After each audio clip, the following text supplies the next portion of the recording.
गणेशकवचम् येषोऽति चपलो दैत्यान् बाल्येऽपि नाशयत्यहो अग्रे किं कर्म कर्तेति न जाने मुनिसत्तमा।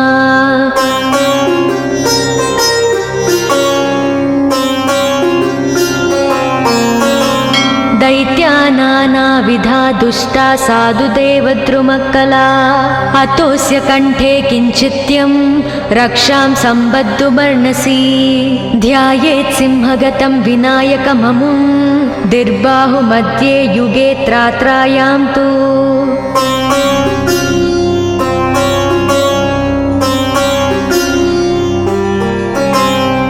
मयूरवाहनममुं षड्बाहुकं सिद्धम् ईद्वापरे तु गजाननं युगभुजं रक्ताङ्गरागं विभुं तुर्येतु द्विभुजं सिताङ्गरुचिरं सर्वार्धरं सर्वदा।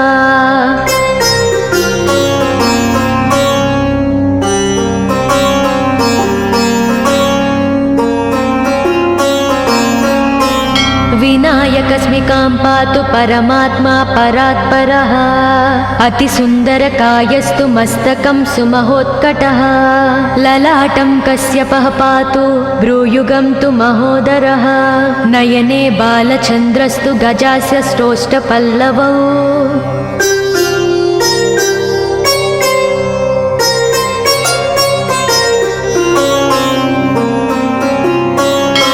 जिह्वां पातु गजक्रीडश्चुबुकं गिरिजासुतः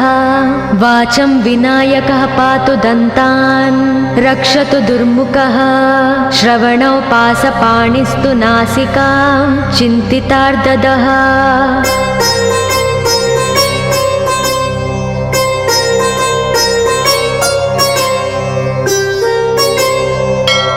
गणेशस्तु मुखं पातु कण्ठं पातु गणाधिपः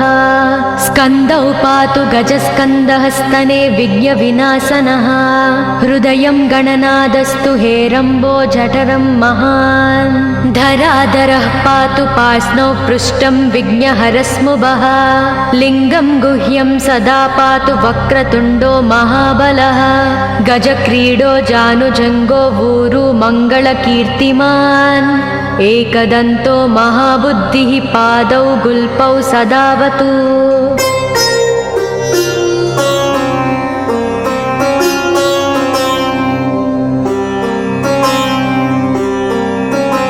क्षिप्रप्रसादनो बाहुपाणि आसप्रपूरकः अङ्गुलीच्च नखान् पातु पद्महस्तोरिनासनः सर्वाङ्गानि मयूरेशो विश्वव्यापी सदावतु अनुक्तमपि यत्स्थानं धूमकेतु सदावतु आमोदस्तग्रतः पातु प्रमोदः पृष्ठतोऽवतु प्राच्यां रक्षतु बुद्धि स आज्ञेयां सिद्धिदायकम्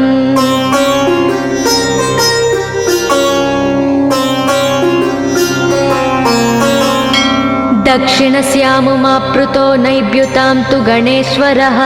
प्रतीच्यां विघ्नहर्ता व्याध्याययां गजकर्णकः कौबेर्यां निधिपः पायादीशान्याविसनन्दनः दिवा व्यादेकदन्तस्तु रात्रौ सन्ध्यासु यः विघ्नहृत् राक्षसासुरबेतालग्रहभूतपिशाचतः पाशाङ्कुशधरः पातु रजस्तत्त्वमसुत्रुति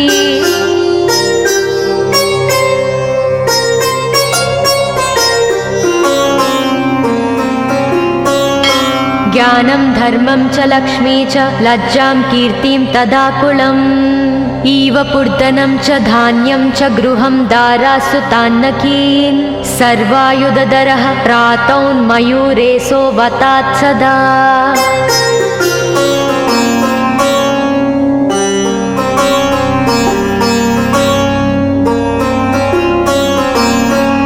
कपिलो जानुकं पातु गजास्वान् विकटोऽवतु भूर्जपत्रे लिखित्वेदं यः कण्ठे धारयेत् सुधीः न भयं जायते तस्य यक्षरक्षः पिशाचतः त्रिसन्ध्यं जपते यस्तु वज्रसारतनुर्भवेत् यात्राकाले पठेद्यस्तु निर्विघ्नेन फलं लभेत्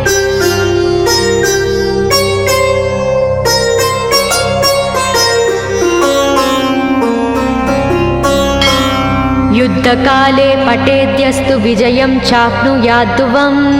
मरणोच्चाटनार्कर्षस्तम्भमोहनकर्मिणी सप्तवारं जपेदेत्तनानामेकविंशतिः ततत्फलमवाप्नोति साधको नात्र संशयः।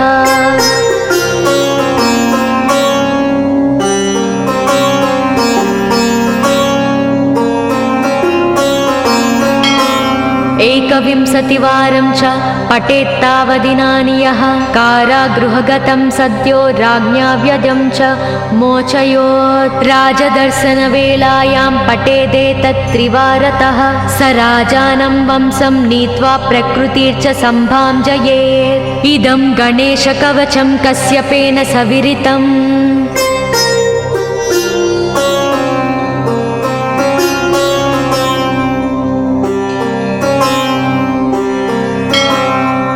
मुद्गलाय च तेनादमाण्डव्याय महर्षये मह्यं सप्राह कृपया कवचं सर्वसिद्धिदम्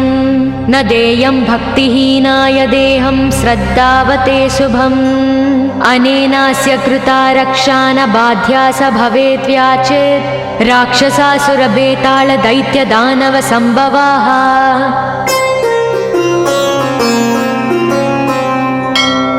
इति श्रीगणेशपुराणे श्रीगणेशकवचं सम्पूर्णम्।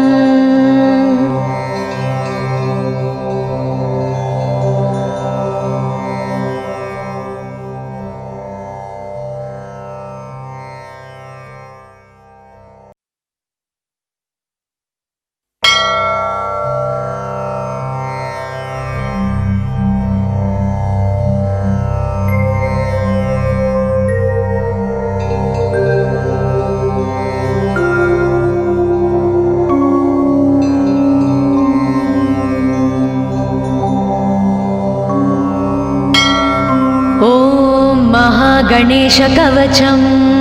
येषोति चपलो दैत्यान् बाल्येऽपि नाशयत्यहो अग्रे किं कर्म कर्तेति न जाने मुनिसत्तमा।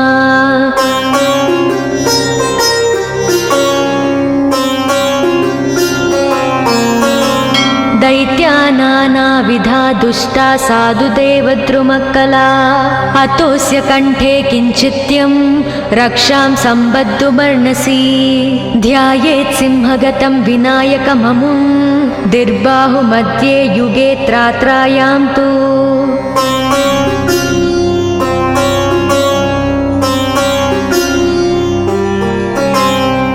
मयूरवाहनममुं षड्बाहुकं सिद्धम् ईद्वापरे तु गजाननं युगभुजं रक्ताङ्गरागं विभुं तुर्ये तु द्विभुजं सिताङ्गरुचिरं सर्वार्धरं सर्वदा।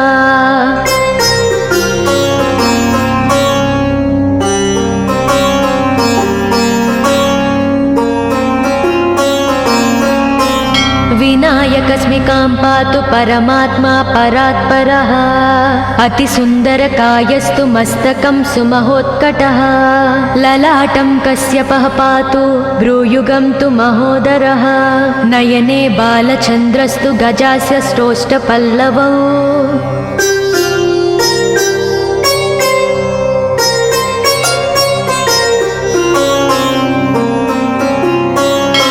जिह्वां पातु गजक्रीडश्चुबुकं गिरिजासुतः वाचं विनायकः पातु दन्तान् रक्षतु दुर्मुखः श्रवणौ पासपाणिस्तु नासिकां चिन्तितार्ददः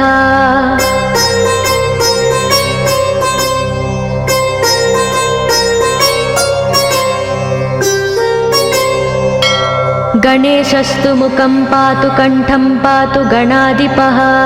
स्कन्दौ पातु गजस्कन्दः स्तने विघ्नविनाशनः हृदयं गणनादस्तु हेरम्बो जठरं महान् धराधरः पातु पार्ष्णौ पृष्ठं विघ्नहरस्मुभः लिङ्गं गुह्यं सदा पातु वक्रतुण्डो महाबलः गजक्रीडो जानुजङ्गो ऊरु मङ्गलकीर्तिमान् एकदन्तो महाबुद्धिः पादौ गुल्पौ सदावतु।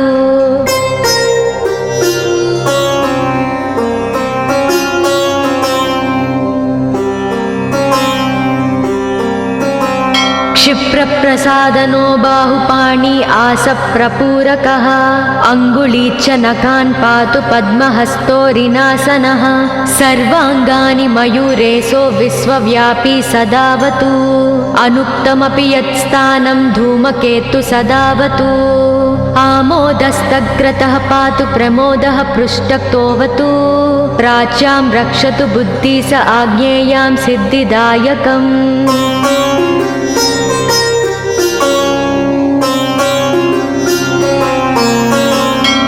दक्षिणस्यामुमाप्लुतो नैव्युतां तु गणेश्वरः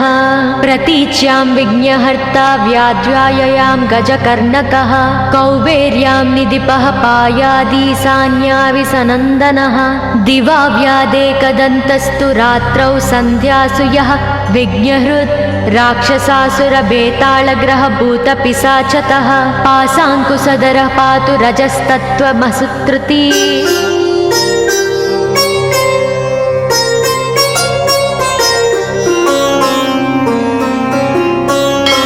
ज्ञानं धर्मं च लक्ष्मी च लज्जां कीर्तिं तदाकुलम् इव पूर्धनं च धान्यं च गृहं दारासुतान्नकीन् सर्वायुधधरः प्रातौन्मयूरेशो वतात् सदा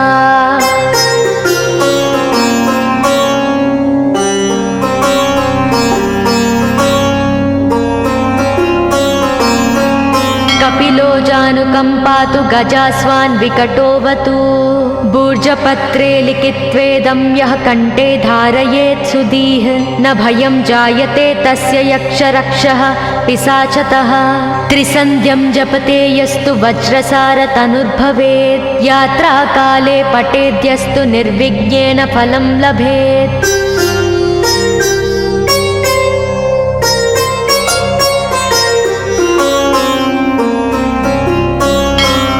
युद्धकाले पठेद्यस्तु विजयं चाप्नुयाद्ध्रुवम् मरणोच्चाटनार्कर्षस्तम्भमोहनकर्मिणी सप्तवारं जपेदेत्तनानामेकविंशतिः ततत्फलमवाप्नोति साधको नात्र संशयः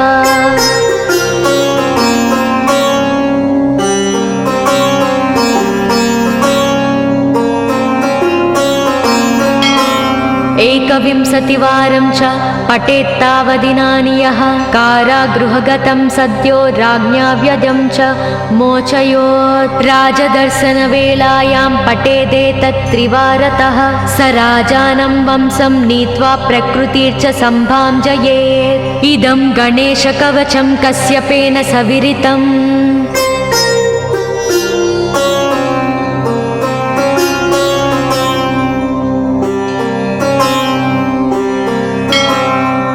मुद्गलाय च तेनादमाण्डव्याय महर्षये मह्यं सप्राह कृपया कवचं सर्वसिद्धिदं न देयं भक्तिहीनाय देहं श्रद्धावते शुभम् अनेनास्य कृता रक्षा न बाध्या स भवेद्व्याचेत् राक्षसासुरबेताళदैत्यदानवसम्भवाः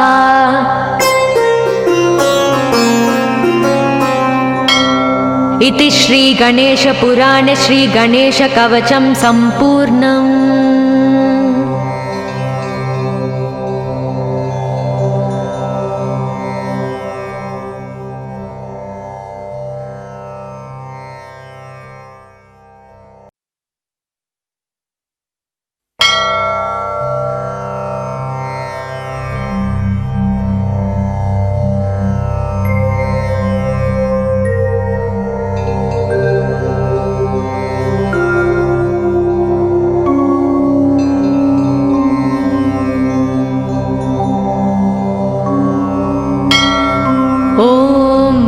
गणेशकवचं येषोऽति चपलो दैत्यान् बाल्येऽपि नाशयत्यहो अग्रे किं कर्म कर्तेति न जाने मुनिसत्तमा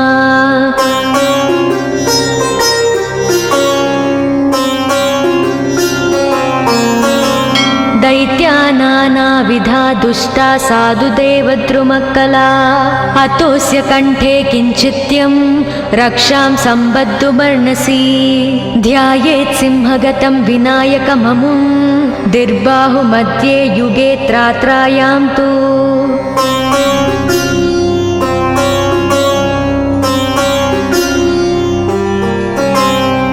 मयूरवाहनममुं षड्बाहुकं सिद्धम् ईद्वापरे तु गजाननं युगभुजं रक्ताङ्गरागं विभुं तुर्ये तु द्विभुजं सिताङ्गरुचिरं सर्वार्धरं सर्वदा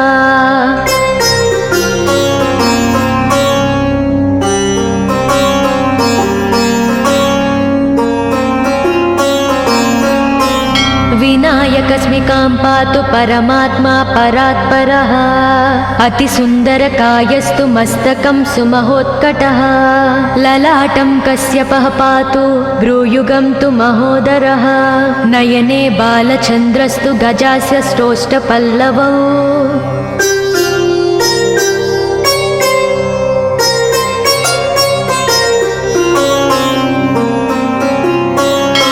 जिह्वां पातु गजक्रीडश्चुबुकं गिरिजासुतः वाचं विनायकः पातु दन्तान् रक्षतु दुर्मुखः श्रवणौ पासपाणिस्तु नासिकां चिन्तितार्ददः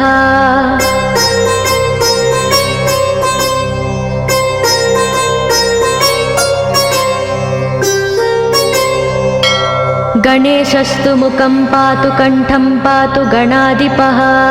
स्कन्दौ पातु गजस्कन्दः स्तने विघ्नविनाशनः हृदयं गणनादस्तु हेरम्बो जठरं महान् धराधरः पातु पार्ष्णौ पृष्ठं विघ्नहरस्मुभः लिङ्गं गुह्यं सदा पातु वक्रतुण्डो महाबलः गजक्रीडो जानुजङ्गो ऊरु मङ्गलकीर्तिमान् एकदन्तो महाबुद्धिः पादौ गुल्पौ सदावतु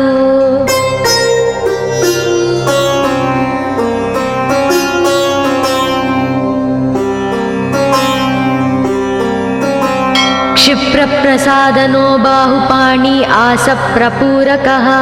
अङ्गुलीच्च नखान् पातु पद्महस्तोरिनासनः सर्वाङ्गानि मयूरेशो विश्वव्यापी सदावतु अनुक्तमपि यत्स्थानं धूमकेतु सदावतु आमोदस्तग्रतः पातु प्रमोदः पृष्ठतोऽवतु प्राच्यां रक्षतु बुद्धि स आज्ञेयां सिद्धिदायकम्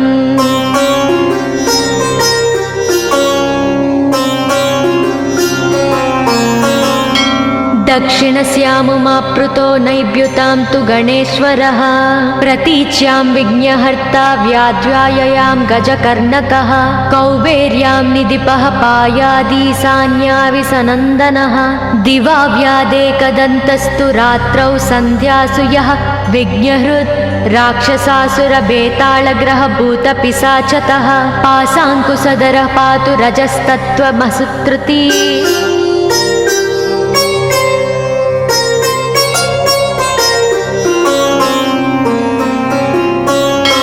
ज्ञानं धर्मं च लक्ष्मी च लज्जां कीर्तिं तदाकुलम्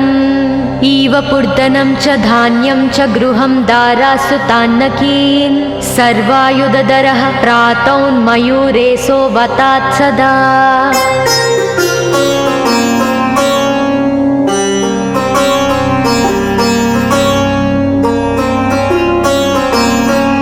कपिलो जानुकं पातु गजास्वान् विकटोऽवतु भूर्जपत्रे लिखित्वेदं यः कण्ठे धारयेत् सुधीः न भयं जायते तस्य यक्षरक्षः पिशाचतः त्रिसन्ध्यं जपते यस्तु वज्रसारतनुर्भवेत् यात्राकाले पठेद्यस्तु निर्विघ्नेन फलं लभेत्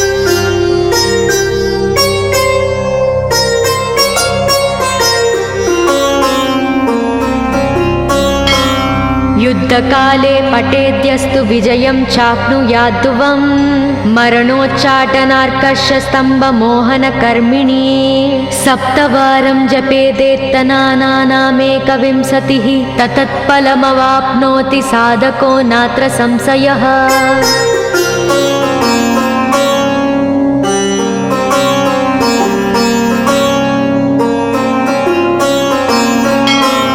एकविंशतिवारं च पठेत्तावदिनानि यः कारागृहगतं सद्यो राज्ञा व्यजं च मोचयोत्। राजदर्शनवेलायां पठेदेतत्त्रिवारतः स राजानं वंशं नीत्वा प्रकृतिर्च सम्भाजयेत्। इदं गणेशकवचं कश्यपेन सविरितम्।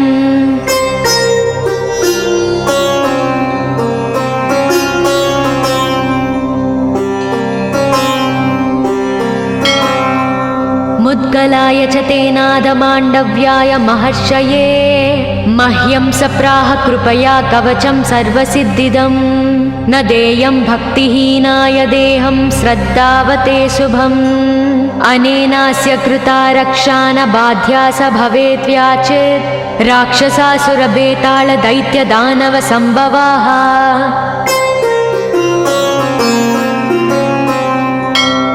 इति श्री गणेशपुराणे श्री गणेशकवचं सम्पूर्णम्।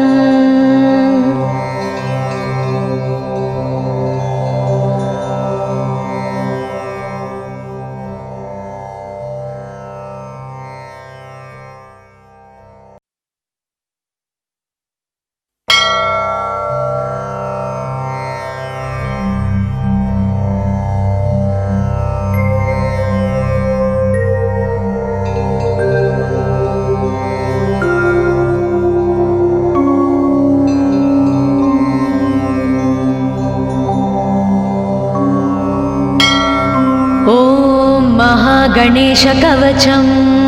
येषोऽति चपलो दैत्यान् बाल्येऽपि नाशयत्यहो।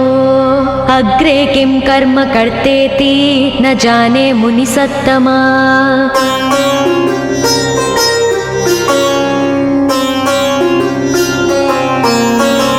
दैत्या नानाविधा दुष्टा साधुदेवद्रुमकला अतोऽस्य कण्ठे किञ्चित्यं रक्षां सम्बद्धुमर्णसि।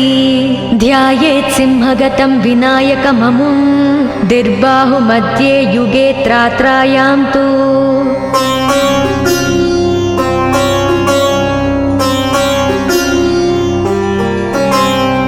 मयूरवाहनममुं षड्बाहुकं सिद्धम् ईद्वापरे तु गजाननं युगभुजं रक्ताङ्गरागं विभुं तुर्येतु द्विभुजं सिताङ्गरुचिरं सर्वार्धरं सर्वदा।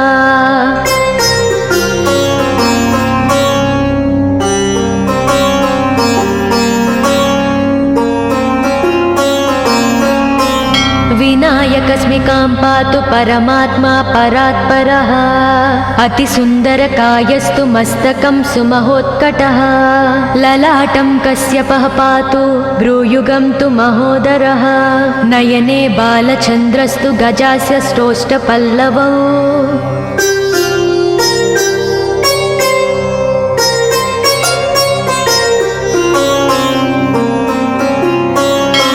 जिह्वां पातु गजक्रीडश्चुबुकं गिरिजासुतः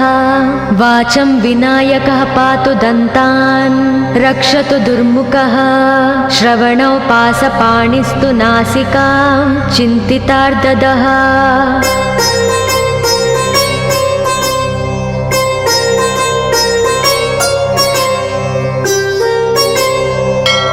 गणेशस्तु मुखं पातु कण्ठं पातु गणाधिपः।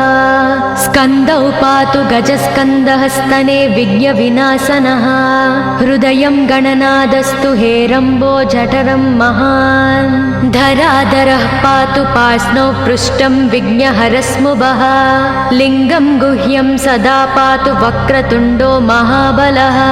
गजक्रीडो जानुजङ्गो ऊरु मङ्गलकीर्तिमान्। एकदन्तो महाबुद्धिः पादौ गुल्पौ सदावतु।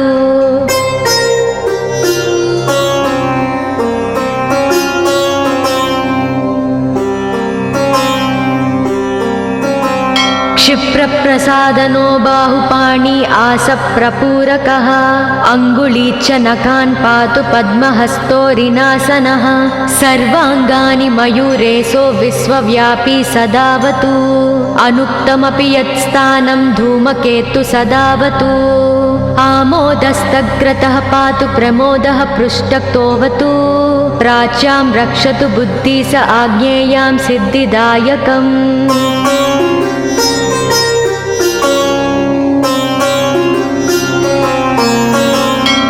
दक्षिणस्यामुमाप्लुतो नैव्युतां तु गणेश्वरः प्रतीच्यां विघ्नहर्ता व्याध्याययां गजकर्णकः कौबेर्यां निधिपः पायादीशान्याविसनन्दनः दिवा व्यादेकदन्तस्तु रात्रौ सन्ध्यासु यः विघ्नहृत् राक्षसासुरबेताళग्रहभूतपिशाचतः पासाङ्कुशधरः पातु रजस्तत्त्वमसुत्रुती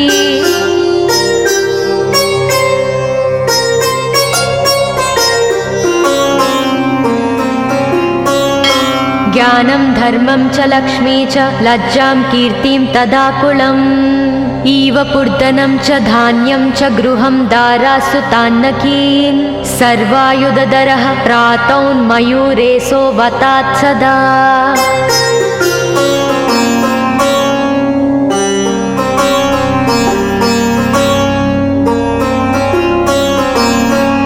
कपिलो जानुकम्पातु गजास्वान् विकटोऽवतु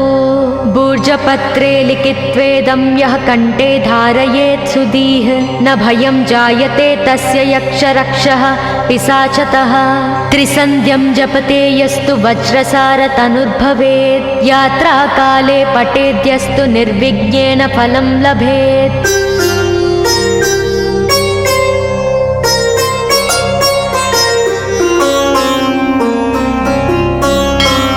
युद्धकाले पठेद्यस्तु विजयं चाप्नुयाद्ध्रुवम् मरणोच्चाटनार्कर्षस्तम्भमोहनकर्मिणी सप्तवारं जपेदेत्तनानामेकविंशतिः ततत्फलमवाप्नोति साधको नात्र संशयः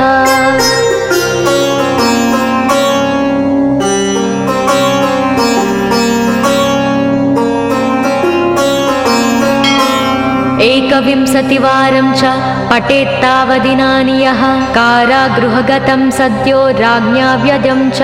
मोचयोत् राजदर्शनवेलायां पठेदेतत्त्रिवारतः स राजानं वंशं नीत्वा प्रकृतिर्च सम्भाञ्जयेत् इदं गणेशकवचं कश्यपेन सविरितम्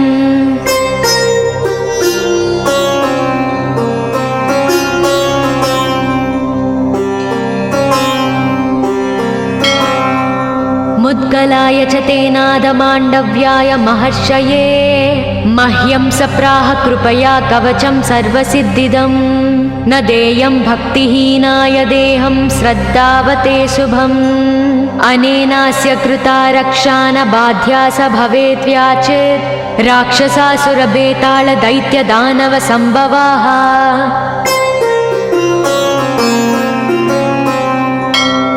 इति श्रीगणेशपुराणे श्रीगणेशकवचं सम्पूर्णम्।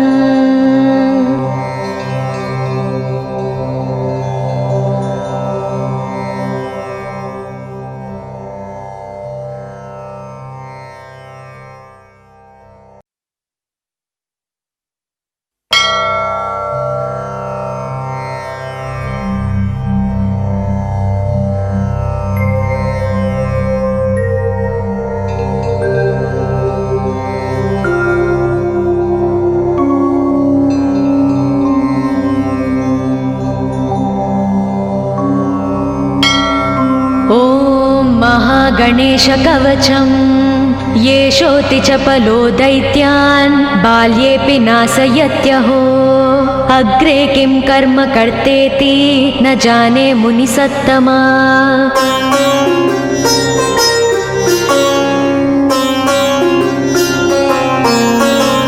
दैत्यान् नानाविधा दुष्टा साधुदेवद्रुमक्कला अतोऽस्य कण्ठे किञ्चित्यं रक्षां सम्बद्धुमर्णसि ध्यायेत् सिंहगतं विनायकममुं दिर्बाहुमध्ये युगे त्रात्रायां तु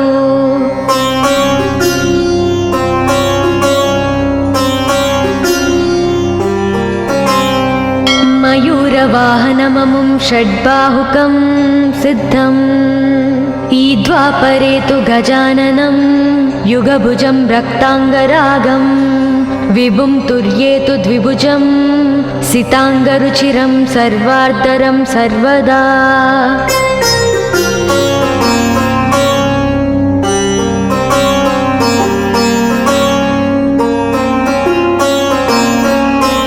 विनायकस्मिकां पातु परमात्मा परात्परः अतिसुन्दरकायस्तु मस्तकं सुमहोत्कटः ललाटं कश्यपः पातु भ्रूयुगं तु महोदरः नयने बालचन्द्रस्तु गजास्य श्रोष्ठपल्लवौ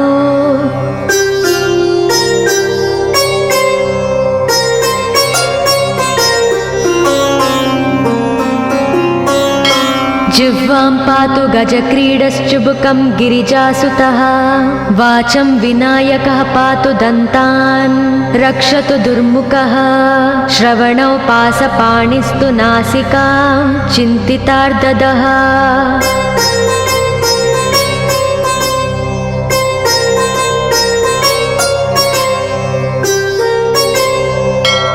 गणेशस्तु मुखं पातु कण्ठं पातु गणाधिपः स्कन्दौ पातु गजस्कन्दः स्तने विघ्नविनाशनः हृदयं गणनादस्तु हेरम्बो जठरं महान् धराधरः पातु पार्ष्णौ पृष्ठं विघ्नहरस्मुभः लिङ्गं गुह्यं सदा पातु वक्रतुण्डो महाबलः गजक्रीडो जानुजङ्गो ऊरु मङ्गलकीर्तिमान् एकदन्तो महाबुद्धिः पादौ गुल्पौ सदावतु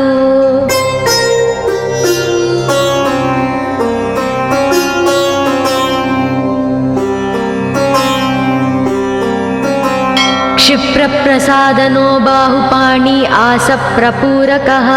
अङ्गुलीच्च नखान् पातु पद्महस्तोरिनासनः सर्वाङ्गानि मयूरेशो विश्वव्यापी सदावतु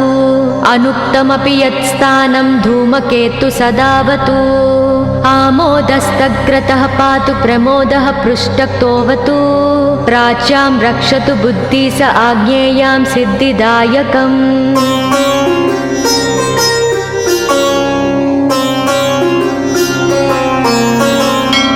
दक्षिणस्यामुमाप्लुतो नैव्युतां तु गणेश्वरः प्रतीच्यां विघ्नहर्ता व्याध्याययां गजकर्णकः कौबेर्यां निधिपः पायादीशान्याविसनन्दनः दिवा व्यादेकदन्तस्तु रात्रौ सन्ध्यासु यः विघ्नहृत् राक्षसासुरबेताళग्रहभूतपिशाचतः पाशाङ्कुशधरः पातु रजस्तत्त्वमसुत्रुती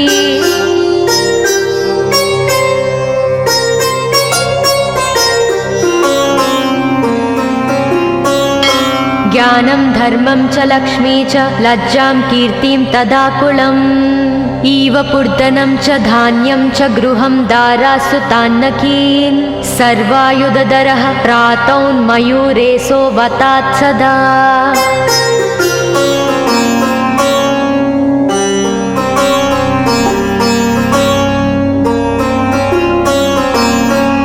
कपिलो जानुकं पातु गजास्वान् विकटोऽवतु भूर्जपत्रे लिखित्वेदं यः कण्ठे धारयेत् सुधीः न भयं जायते तस्य यक्षरक्षः पिशाचतः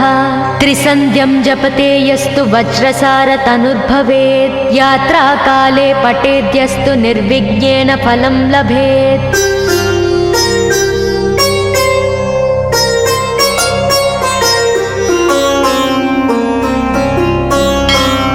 युद्धकाले पठेद्यस्तु विजयं चाप्नुयाद्ध्रुवम् मरणोच्चाटनार्कर्षस्तम्भमोहनकर्मिणी सप्तवारं जपेदेत्तनानामेकविंशतिः ततत्फलमवाप्नोति साधको नात्र संशयः।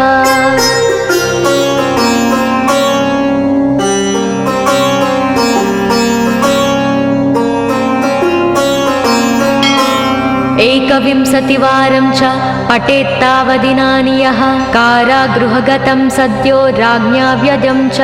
मोचयोत् राजदर्शनवेलायां पठेदेतत्त्रिवारतः स राजानं वंशं नीत्वा प्रकृतिर्च सम्भां जयेत्। इदं गणेशकवचं कश्यपेन सविरितम्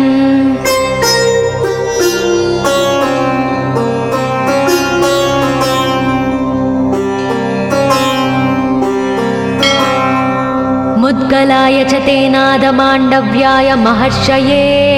मह्यं सप्राह कृपया कवचं सर्वसिद्धिदं न देयं भक्तिहीनाय देहं श्रद्धावते शुभम् अनेनास्य कृता रक्षा न बाध्या स भवेद्व्याचेत् राक्षसासुरबेताళदैत्यदानवसम्भवाः।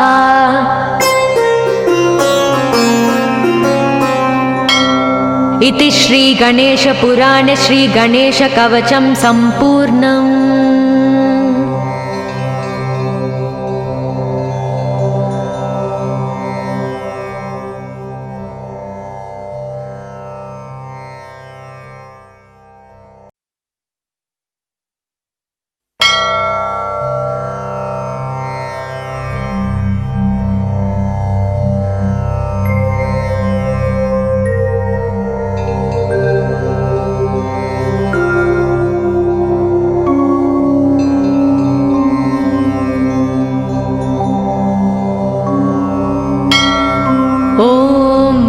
गणेशकवचं येषोति च पलो दैत्यान् बाल्येऽपि नाशयत्यहो अग्रे किं कर्म कर्तेति न जाने मुनिसत्तमा।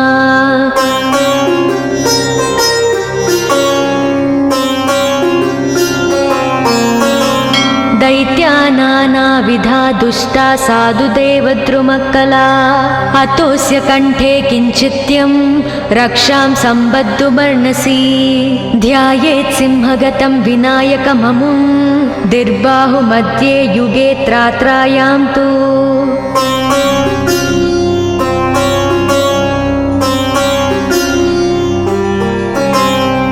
मयूरवाहनममुं षड्बाहुकं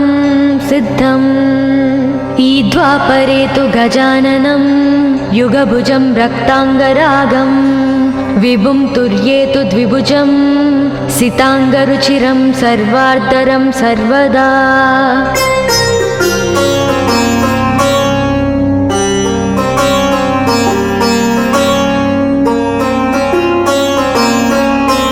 विनायकस्मिकां पातु परमात्मा परात्परः अतिसुन्दरकायस्तु मस्तकं सुमहोत्कटः ललाटं कश्यपः पातु भ्रूयुगं तु महोदरः नयने बालचन्द्रस्तु गजास्य श्रोष्ठपल्लवौ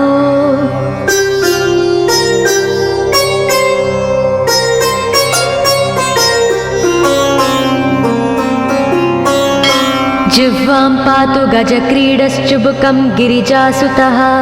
वाचं विनायकः पातु दन्तान् रक्षतु दुर्मुखः श्रवणौ पासपाणिस्तु नासिकां चिन्तितार्ददः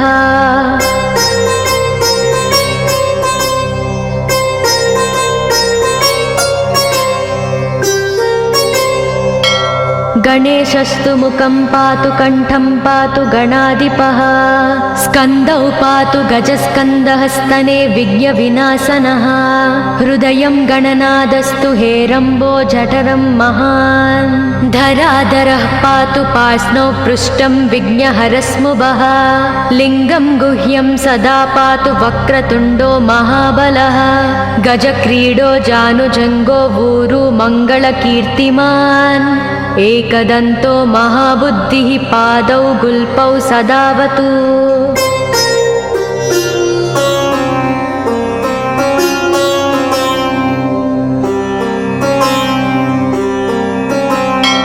क्षिप्रप्रसादनो बाहुपाणि आसप्रपूरकः अङ्गुली च नखान् पातु पद्महस्तोरिनासनः सर्वाङ्गानि मयूरेशो विश्वव्यापी सदावतु अनुक्तमपि यत्स्थानं धूमकेतु सदावतु आमोदस्तग्रतः पातु प्रमोदः पृष्ठक्तोऽवतु प्राच्यां रक्षतु बुद्धि स आज्ञेयां सिद्धिदायकम्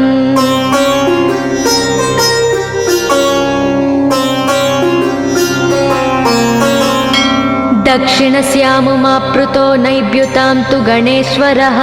प्रतीच्यां विघ्नहर्ता व्याध्याययां गजकर्णकः कौबेर्यां निधिपः पायादीशान्याविसनन्दनः दिवा व्यादेकदन्तस्तु रात्रौ सन्ध्यासु यः विघ्नहृत् राक्षसासुरबेतालग्रहभूतपिशाचतः पासाङ्कुशधरः पातु रजस्तत्त्वमसुत्रुती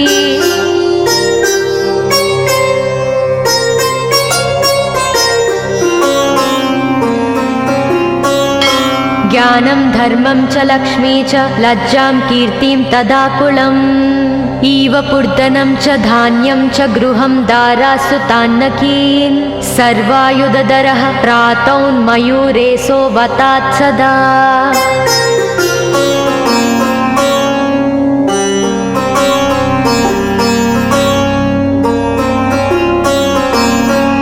कपिलो जानुकम्पातु गजास्वान् विकटोऽवतु भूर्जपत्रे लिखित्वेदं यः कण्ठे धारयेत् सुधीः न भयं जायते तस्य यक्षरक्षः पिशाचतः त्रिसन्ध्यं जपते यस्तु वज्रसारतनुर्भवेत् यात्राकाले पठेद्यस्तु निर्विघ्नेन फलं लभेत्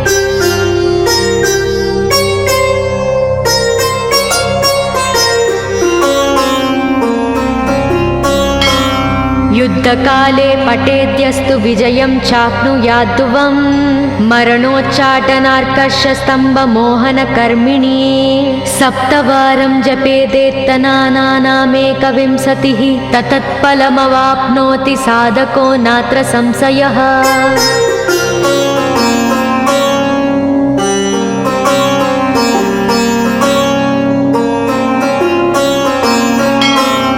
एकविंशतिवारं च पठेत्तावदिनानि यः कारागृहगतं सद्यो राज्ञा व्यजं च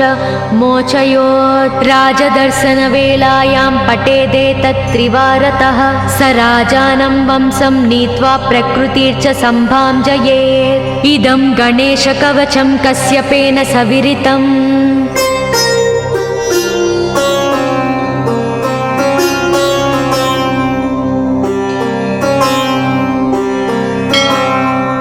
मुद्गलाय च तेनादमाण्डव्याय महर्षये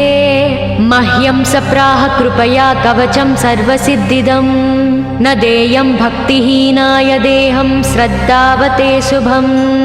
अनेनास्य कृता रक्षा न बाध्या स भवेद्व्याचेत् राक्षसासुरबेतालदैत्यदानवसम्भवाः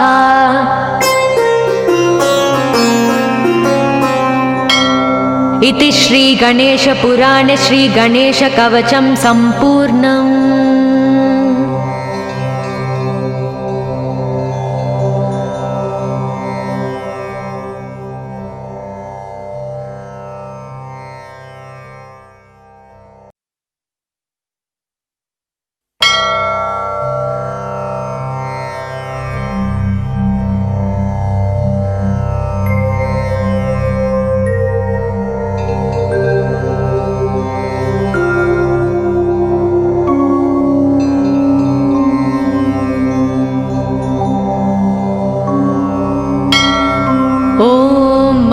गणेशकवचं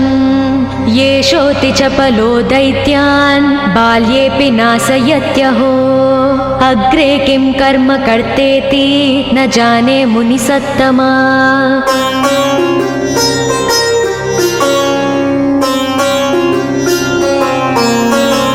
दैत्या नानाविधा दुष्टा साधुदेवद्रुमकला अतोऽस्य कण्ठे किञ्चित्यं रक्षां सम्बद्धुमर्णसि ध्यायेत् सिंहगतं विनायकममुम्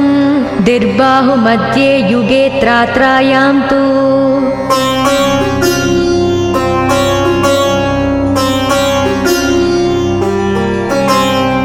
मयूरवाहनममुं षड्बाहुकं सिद्धम् ईद्वापरे तु गजाननं युगभुजं रक्ताङ्गरागं विभुं तुर्ये तु द्विभुजं सिताङ्गरुचिरं सर्वार्धरं सर्वदा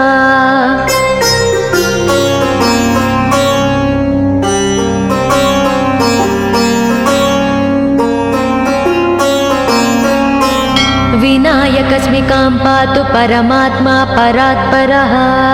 अतिसुन्दरकायस्तु मस्तकं सुमहोत्कटः ललाटं कश्यपः पातु भ्रूयुगं तु महोदरः नयने बालचन्द्रस्तु गजास्य श्रोष्ठपल्लवौ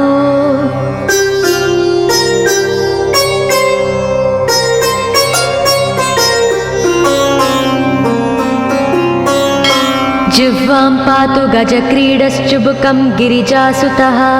वाचं विनायकः पातु दन्तान् रक्षतु दुर्मुखः श्रवणौ पासपाणिस्तु नासिकां चिन्तितार्ददः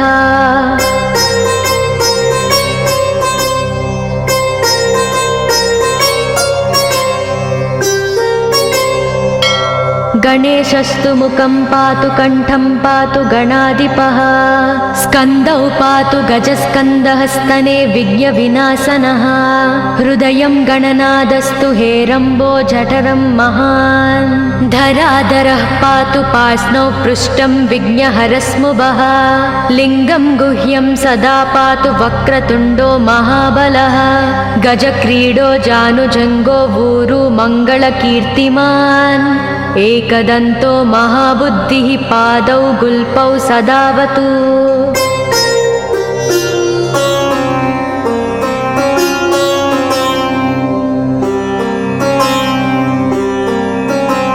क्षिप्रप्रसादनो बाहुपाणि आसप्रपूरकः अङ्गुलीच्च नखान् पातु पद्महस्तोरिनासनः सर्वाङ्गानि मयूरेशो विश्वव्यापी सदावतु अनुक्तमपि यत्स्थानं धूमकेतु सदावतु आमोदस्तग्रतः पातु प्रमोदः पृष्ठतोऽवतु प्राच्यां रक्षतु बुद्धि स आज्ञेयां सिद्धिदायकम्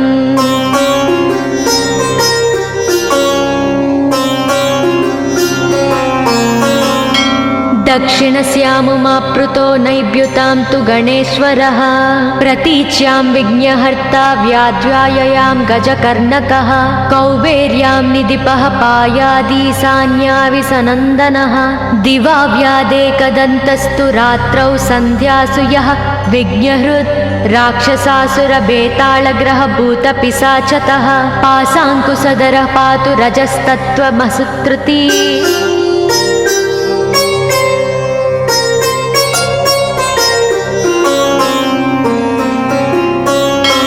ज्ञानं धर्मं च लक्ष्मी च लज्जां कीर्तिं तदाकुलम् इव पूर्धनं च धान्यं च गृहं दारासु तान्नकीन् सर्वायुधधरः प्रातौन्मयूरेशो वतात् सदा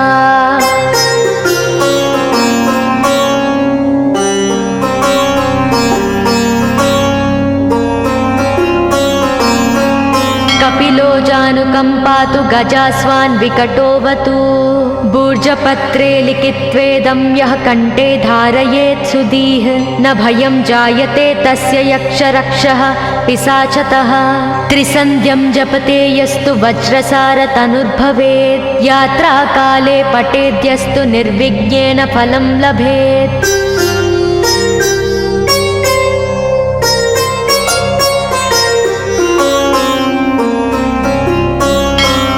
युद्धकाले पठेद्यस्तु विजयं चाप्नुयाद्ध्रुवम् मरणोच्चाटनार्कषस्तम्भमोहनकर्मिणी सप्तवारं जपेदेत्तनानामेकविंशतिः ततत्फलमवाप्नोति साधको नात्र संशयः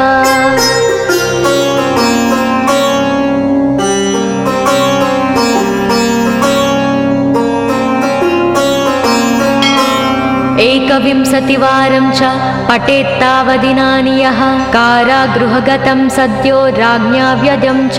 मोचयोत् राजदर्शनवेलायां पठेदेतत्त्रिवारतः स राजानं वंशं नीत्वा प्रकृतिर्च सम्भाञ्जयेत् इदं गणेशकवचं कश्यपेन सविरितम्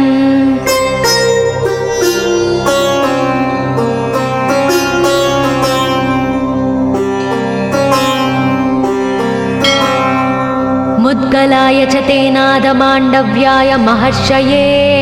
मह्यं सप्राह कृपया कवचं सर्वसिद्धिदं न देयं भक्तिहीनाय देहं श्रद्धावते शुभम् अनेनास्य कृता रक्षा न बाध्या स भवेद्व्याचित् राक्षसासुरबेतालदैत्यदानवसम्भवाः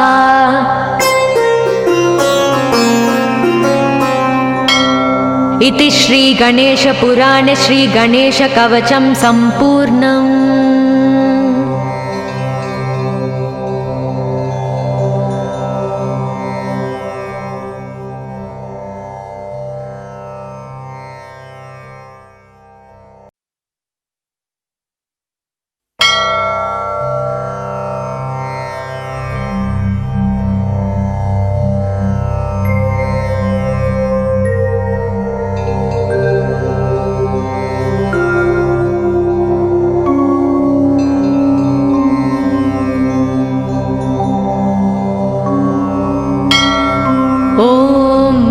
गणेशकवचं येषोऽति चपलो दैत्यान् बाल्येऽपि नाशयत्यहो अग्रे किं कर्म कर्तेति न जाने मुनिसत्तमा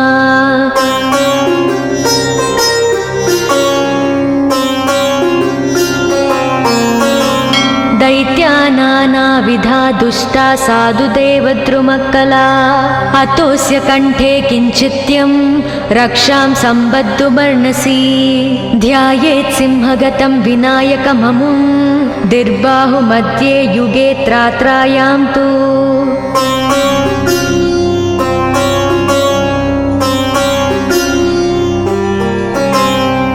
मयूरवाहनममुं षड्बाहुकं सिद्धम् ईद्वापरे तु गजाननं युगभुजं रक्ताङ्गरागं विभुं तुर्ये तु द्विभुजं सिताङ्गरुचिरं सर्वार्धरं सर्वदा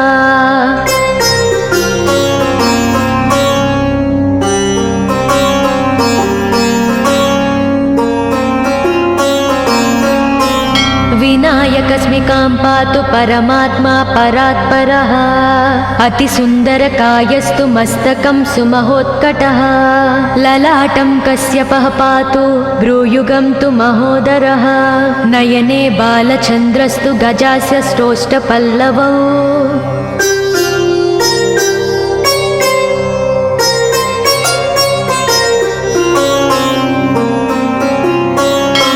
जिह्वां पातु गजक्रीडश्चुबुकं गिरिजासुतः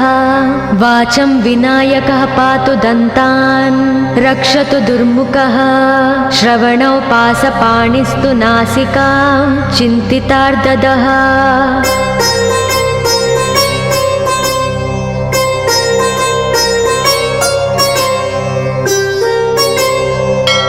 गणेशस्तु मुखं पातु कण्ठं पातु गणाधिपः स्कन्दौ पातु गजस्कन्दः स्तने विघ्नविनाशनः हृदयं गणनादस्तु हेरम्बो जठरं महान् धराधरः पातु पार्ष्णौ पृष्ठं विघ्नहरस्मुभः लिङ्गं गुह्यं सदा पातु वक्रतुण्डो महाबलः गजक्रीडो जानुजङ्गो ऊरु मङ्गलकीर्तिमान् एकदन्तो महाबुद्धिः पादौ गुल्पौ सदावतु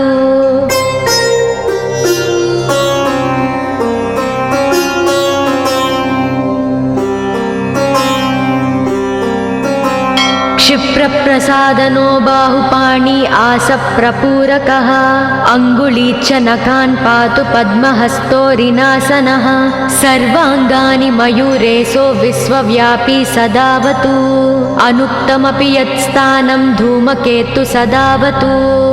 आमोदस्तग्रतः पातु प्रमोदः पृष्ठतोऽवतु प्राच्यां रक्षतु बुद्धि स आज्ञेयां सिद्धिदायकम्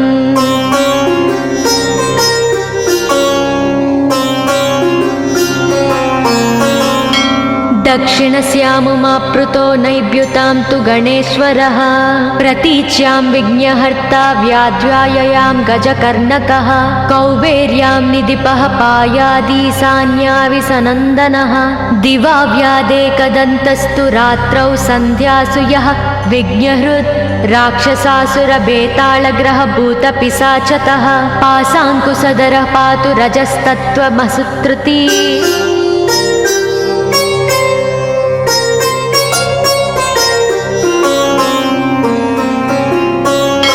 ज्ञानं धर्मं च लक्ष्मी च लज्जां कीर्तिं तदाकुलम् इव पूर्धनं च धान्यं च गृहं दारासु तान्नकीन् सर्वायुधधरः प्रातौन्मयूरेशो वतात् सदा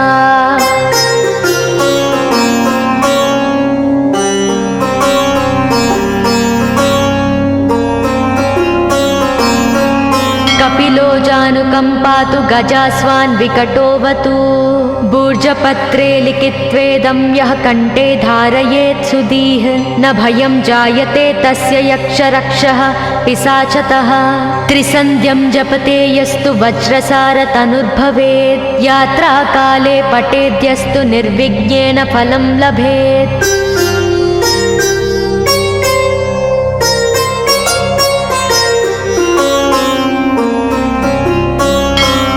युद्धकाले पठेद्यस्तु विजयं चाप्नुयाद्ध्रुवम्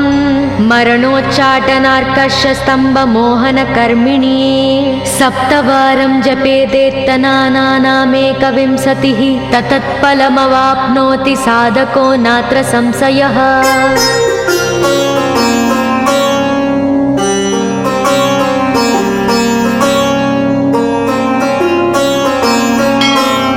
एकविंशतिवारं च पठेत्तावदिनानि यः कारागृहगतं सद्यो राज्ञा व्यदं च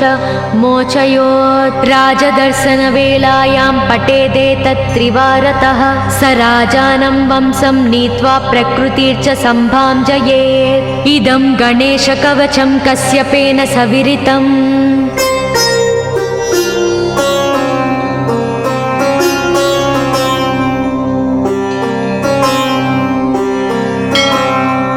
मुद्गलाय च तेनादमाण्डव्याय महर्षये मह्यं सप्राह कृपया कवचं सर्वसिद्धिदं न देयं भक्तिहीनाय देहं श्रद्धावते शुभम् अनेनास्य कृता रक्षा न बाध्या स भवेत् व्याचेत् राक्षसासुरबेतालदैत्यदानवसम्भवाः